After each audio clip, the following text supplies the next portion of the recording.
Hello there, sword friends. Today I'm going to tell you about this sword right here. This is a Fidestisan Zombie Katana. And before I get into the review, a couple quick notes and caveats. One, the official name for this sword is Fidestisan Z05 Zombie Apocalypse Katana Sword Outdoor Survival Knife 5160 Spring Steel Doomsday Crisis. It's a bit of a mouthful, so I'm going to call it the Zombie Katana. The other bit that you should know, it's a review sample. I didn't spend any money on it. The folks at Fidestisan sent it my way. And this is one that I actually requested from them because, as you might know, elephant in the room here, it looks pretty much exactly like the Zombie Tools Zakasushi, I can't remember. Anyway, it looks like a piece from Zombie Tools, one that I've reviewed on this channel. That video will be linked in the description down below, as will be the measurements and all that kind of stuff for this blade right here. But this looks just like the Zombie Tools Zakasushi that I reviewed some time ago, and it is a little bit of a copy. So we'll see if this one holds up. Now, this one, incidentally, is $68 on Fidestisan's website right now. When I initially got it, I wanted to say it was around $100, but it's significantly cheaper than the Zombie Tools iteration, which is somewhere around like $400 or $500. This one being at $68 at the time of recording this video is obviously quite a saving. So if you can get the same performance out of this, if they are the same things, then that would be a really compelling thing, intellectual theft or not. But I am going to test them. I'm going to look at this one, and then I'll talk more about how these compare at the end. And so that's the structure of this video. I'm going to show you the bits and bobs, fits and features of this sword. I'll talk about the build quality so you have some idea of what it is. Then I'm going to go out and test it. I'm going to cut stuff that you might normally cut, like pool noodles and bottles and things like that. And then I'm going to pivot, and I'm going to push it all the way to failure by doing some pretty dumb stuff with it. The same kind of dumb stuff that you would have seen me do in the Zombie Tools video some time ago. So I'm going to start with the pommel, the end cap, this bit right here. And the first thing to note is that there really isn't a pommel. It is just the tang of the sword sticking out insofar as I can tell. And that then basically is a full tang that runs up. It's been bound in leather or some leather-esque substance and runs up the sword, which is not entirely dissimilar from the Zombie Tools iteration, but it is a little different. It doesn't have the exact same pommel, exact same end, exact same kind of handle or grip like piece. Now, the Zombie Tools piece was also wrapped in leather, but was a little bit different. This is a little bit straighter. And I'd also note that as I move up to the grip section itself, since there's not a whole lot to talk about other than the metal nub sticking out at the end being the pommel area, or the kashra on a katana, the grip itself is kind of odd. So unlike the Zombie Tools that has leather wrapped around what appear to be aluminum scales with mechanical connections in them over relatively thick tang, this guy has what feels like pillows or some sort of padding or something like that wrapped around the tang and then wrapped in leather. So you can squish it and it like kind of deforms in your hand. Now, I didn't find this actually, I thought it would be kind of squirrely in my hand and come apart pretty quickly. It did not. It actually held up reasonably well throughout the course of testing. However, it does give you the impression that it's not going to, because it feels like, I don't know, like packing foam or something underneath here, wrapped in some sort of leather-esque or faux leather cord. And it does the job, though, and that if you strike things with it, I didn't feel a lot of shock in my hand, which again was surprising. I thought I was basically holding a metal tang, and when I abused it and hit things really hard with it, that I would just really feel it shocking my hand, which incidentally I did with the Zombie Tools, especially if I grabbed it with two hands and hit anything. It was rather uncomfortable to do that, but that wasn't necessarily the case here. I didn't feel a ton of shock in my hand, and the handle material actually held up well in comparison. So at least well in comparison to the rest of the sword, I should say.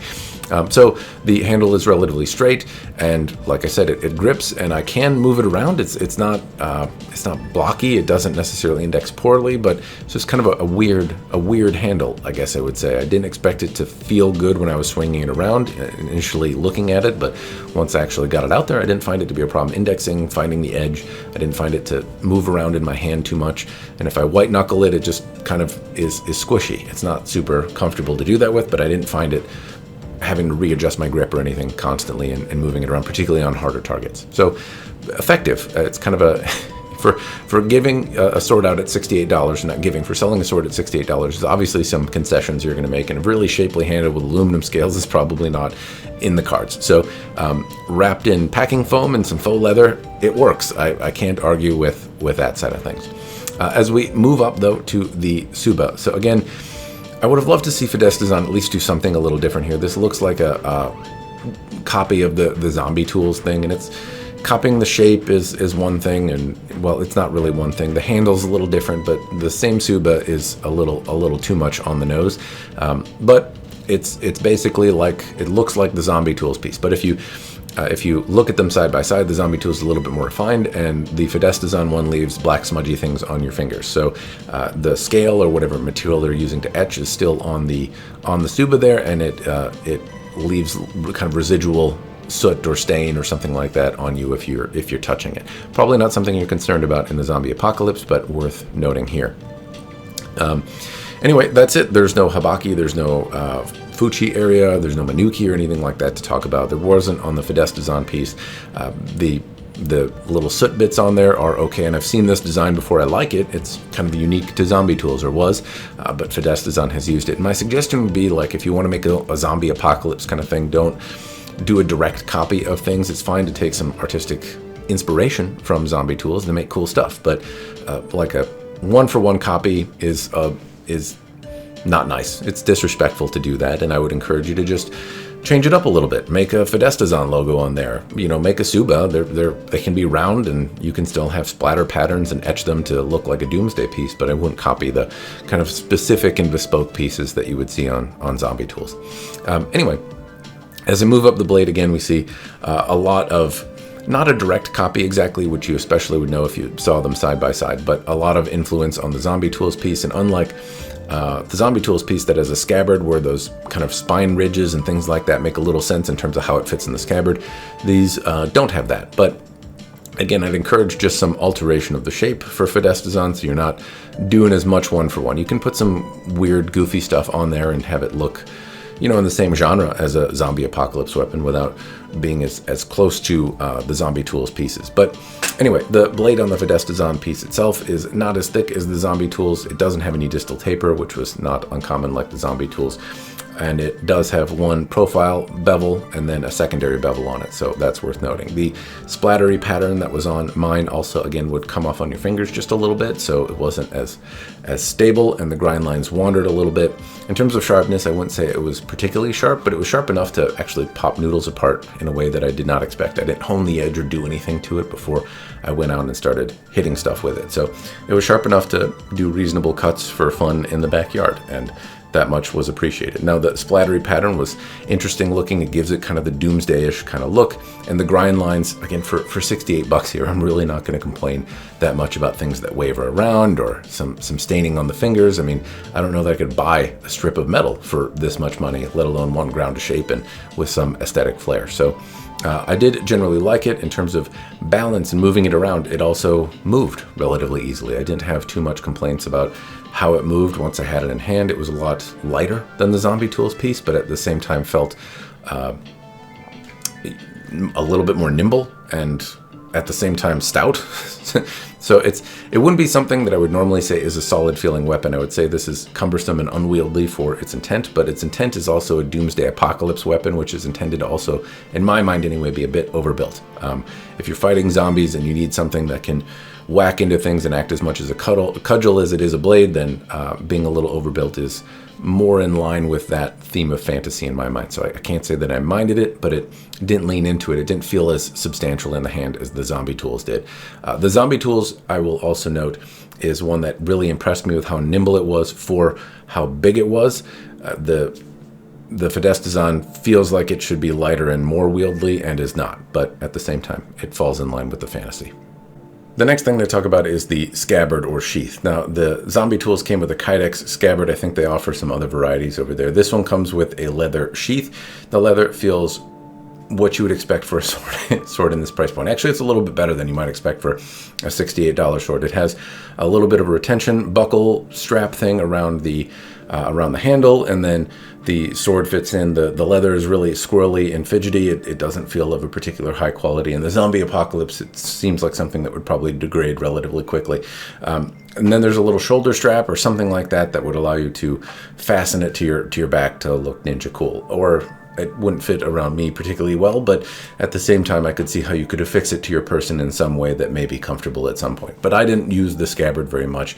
I didn't find it to be particularly resilient. So Anyway, those are all the bits and bobs and fits and features. I'll talk now about cutting. And there are some things here that were actually surprising. So I did have some reasonably successful cuts on pool noodles and water bottles. I actually thought that for a backyard fun cutter, it did reasonably well out of the box, which I wasn't expecting for a sword at this price point. And it also didn't really diminish very quickly. I wasn't sure about heat treatment. Again, what can you expect for 60 bucks? And the edge didn't chip or damage, doing any of the general backyard fun, which I think a lot of people might think would happen, but it didn't. It actually held up to that kind of activity reasonably well. And so I jumped right into some abusive, silly things, and I cut into branches and logs and things like that. And realistically, nothing bad happened. The sword held together well. It didn't fly apart. It didn't break. The edge didn't appear to also damage at all, at least not in a way that I could tell meaningfully. I went to go throw it at a tree, and that's where I experienced really the first issue, so to speak, and that is that the tsuba began to rattle a little bit, which, in fairness, is not a real big surprise. Now, unlike the zombie tools that has a really big thick tang and then also aluminum scales and then that tsuba guard thing fit on, this doesn't have that. It's the tang that runs through and then it's got little pillows strapped to the side of it. So it's not a surprise that a little bit of tsuba rattle began to develop, and that could be a concern in the zombie apocalypse because the little jingle might give you away to the brain eaters and then they might come after you. But for being thrown at a tree and some of the aggressive things that I did to it, I didn't honestly feel particularly shocked about the types of damage that it took, and I was pretty impressed with how well it had held up at this point, again, given its price point. Further attempts at whacking trees and smacking it on the side and bending it didn't really yield anything. It sprung back into shape reasonably well. I didn't spot any particular issues in terms of using it or any attempts to bend it via chucking at a tree or slapping a log or something like that.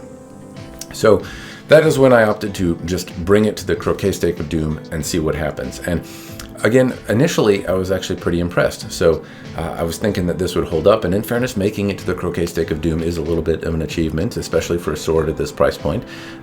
More expensive swords have not made it as far in this testing. So in terms of striking the croquet stake, as soon as I'm striking it, I do start to see some edge deformation right away. It's biting in, but not honestly a lot, like the kind that would reasonably easily be sharpened out. So if you were in a safe place and had, a sharpening stone of some kind, you could probably work out the issues that were encountered on the edge.